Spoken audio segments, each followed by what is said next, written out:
We obviously started our planting process using seeds bought in just a regular shop on the high street.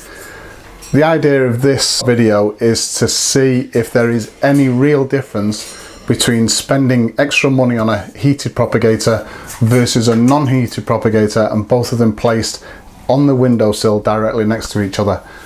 I was planning on maybe a 2-week gap between the initial planting and then having a look at the results, but it's only been 5 days, and the difference in the heated versus non-heated propagator is absolutely phenomenal. So there's no point in going past 5 days. I want to show you the results today. Right, so if you have a look at this, obviously this is our heated propagator, this is our non-heated propagator. So after 5 days, the non-heated propagator, absolutely nothing coming through. Let's have a look at that. So no signs of anything breaking through the surface at all.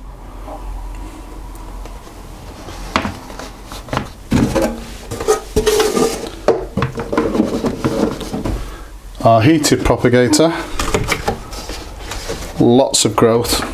In fact, an incredible amount of growth after just 5 days. So we just have a look at that.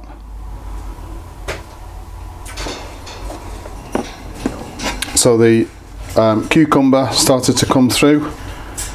Obviously some of the, let me just see what these are.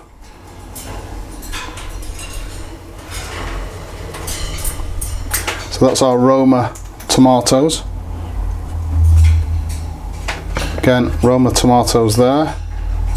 We've got our Moneymaker tomatoes as well.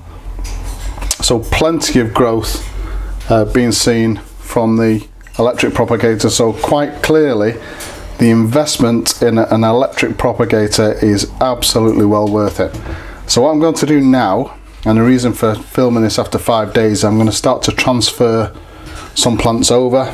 So what I'll do is I will take some of these, or all of the plants that have come through, place them into the non-heated propagator, and then obviously transfer some of the plants that have not even come through yet from the non-heated into the heated propagator.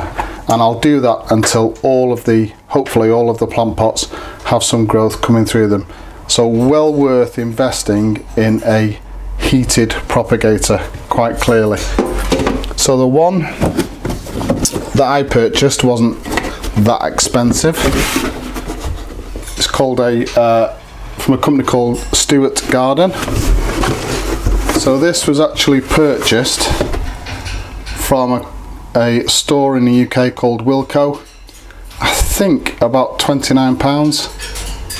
So it is obviously more expensive than a non-heated propagator, but as I said, absolutely well worth it. So I'm not actually recommending this one, but obviously this one's working for me. So there you go, those results are quite conclusive. If you are thinking of growing your own food this year, you want to do it from seed, and you haven't bought any equipment yet, I would definitely recommend, from this test that I've done here, to go out and purchase a heated propagator, because as you can see, they are absolutely phenomenal.